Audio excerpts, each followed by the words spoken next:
Sir ଏଇଟା ହେଉଛି ଆମର ଯୋଗ କରିବା ପ୍ରଣାଳୀ ଗୋଟେ ଯେଉଁଟାକି ପ୍ରଥମ ଶ୍ରେଣୀ ପିଲାମାନଙ୍କୁ ବହୁତ ଆନନ୍ଦ ଦେବ ଏଇଟା କାରଣ ଦେଖିନା ପ୍ରଥମ ଶ୍ରେଣୀ ପିଲାମାନେ ବର୍ତ୍ତମାନ ବାଟି ବିଷୟରେ ବି ଯାଇକିନା ଟିକେ ଟିକେ ସେ ଖେଳନ୍ତି ଜାଣିଛନ୍ତି। ଦ୍ୱିତୀୟ କଥା ସେମାନେ ଯେଉଁ ଯୋଗ ଶିଖିବା ପାଇଁ ସେମାନେ ଏକ ଅଙ୍କ ବିଶେଷ ସଂଖ୍ୟା ବେଶୀ ଜାଣନ୍ତି ଯେଉଁଟାକି M103 ଅଛି ଯାଇକିନା ଆମର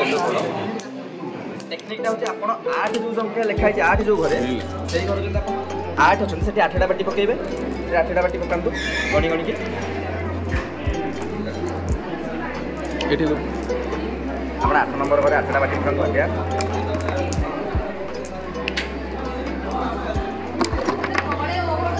8ଟା ବାଟି ପକାଇଲେ ଆପଣ ତାପରେ ଆପଣ କେତେ ମିଶେଇବେ ଭିତରେ 2 ମିଶେଇବେ ଆପଣ 2 ଘରେ 2ଟା ବାଟି ପକାନ୍ତୁ।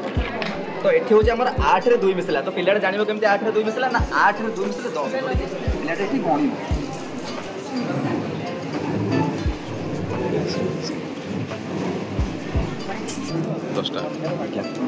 10टा अच्छी 10टा बाटी अच्छी